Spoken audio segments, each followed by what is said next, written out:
Bonjour à tous, bienvenue sur GoNoGo Crypto, la chaîne crypto où on se pose la question de rentrer ou pas dans les projets. Des génériques.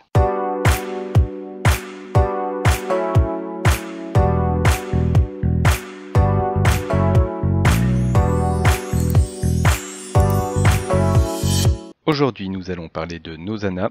Nozana qui est un trustless CYCD pour le Web3.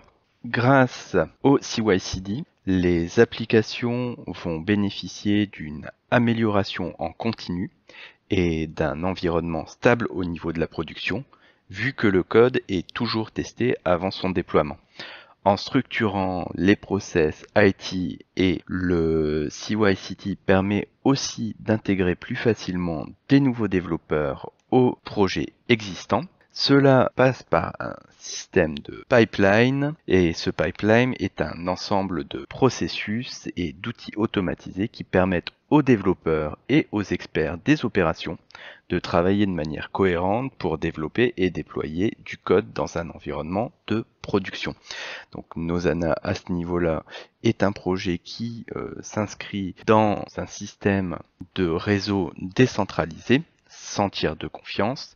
Donc ce projet a une team qui est plus ou moins doxée avec des personnes qui sont dans l'environnement de la programmation depuis plus d'une dizaine d'années chacun.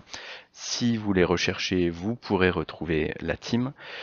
Au niveau des backers, on n'a pas forcément de très gros backers. Le principal backer est Petrock Capital. Quand on se penche sur la partie réseaux sociaux, on voit qu'ils ont un Discord avec 6700 membres, un Telegram avec 9000 membres et ils ont un Twitter qui est très actif où vous avez 33 000 membres. En termes de chart, on peut voir que le Nozana a été lancé en février 2022 sur la promesse justement de ce système-là.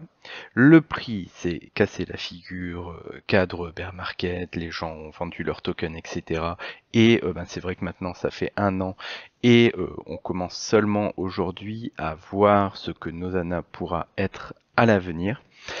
Je vous parle de Nozana aujourd'hui parce que effectivement si le token est en chute, aujourd'hui, on arrive à un moment où vous êtes plus sur un plat. Il faut savoir que le Nozana est un token qui, à la base, a une très forte APY et qui, pour le moment, tant que le réseau n'est pas déployé, n'a pas forcément d'utilité. Le réseau commence à se préciser de plus en plus, le mainnet approche et donc le Nozana deviendra une sorte de gas token car les gens qui souhaiteront déployer des applications sur le réseau Nozana en utilisant justement leur système devront payer du Noz pour pouvoir utiliser le système. En termes de levée de fonds, le Nozana a donc levé 1,7 million de dollars, donc ce qui représente moins que sa capitalisation actuelle.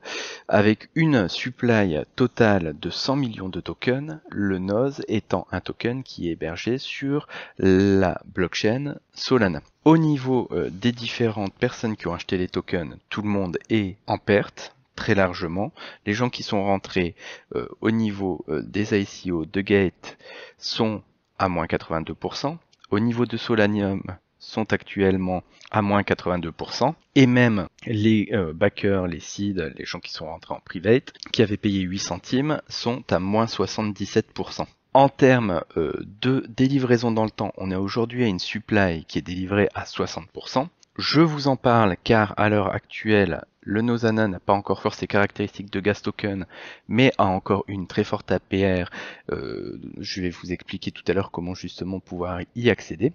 Pourquoi je vous présente Nozana? Déjà parce que effectivement le projet en plein bear market aujourd'hui est très actif. Là, ils travaillent beaucoup, ils déploient.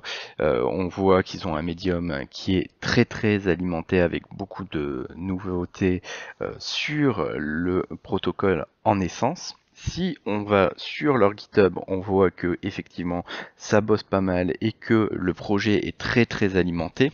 Concernant la partie stacking, donc vous allez sur leur application app.nozana.io qui va vous permettre de stacker vos tokens donc grâce à votre wallet Phantom. Donc je préfère plutôt que vous passiez par un Phantom, car il y a pu y avoir des petits soucis sur d'autres wallets de chez Solana.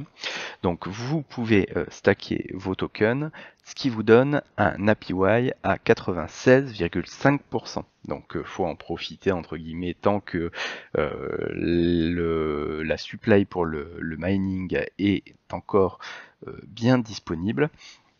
Ça vous permet aussi d'avoir des tickets pour avoir des NFT.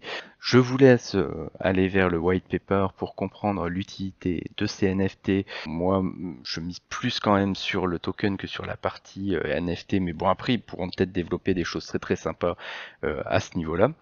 Donc au niveau des sexes où ça pourra être disponible ou des DEX, c'est disponible sur Radium, c'est aussi disponible sur Gate et sur MEXC.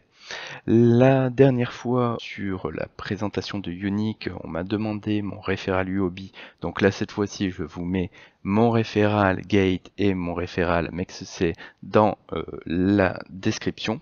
Le but n'étant pas de gagner des fortunes parce que bon, vous pourrez constater par mon nombre de vues que au final, si vous n'utilisez pas le référal, ça n'est pas grave du tout, parce que de toute façon, ça me rapporterait des centimes.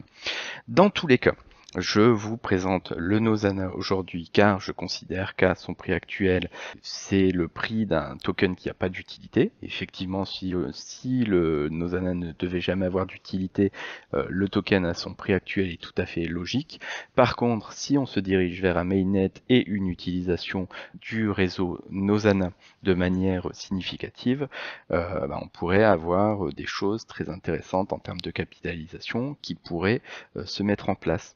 Plus il propose un système qui est pas déconnant et très adapté au Web3, donc c'est peut-être une bonne idée de rentrer sur ce token.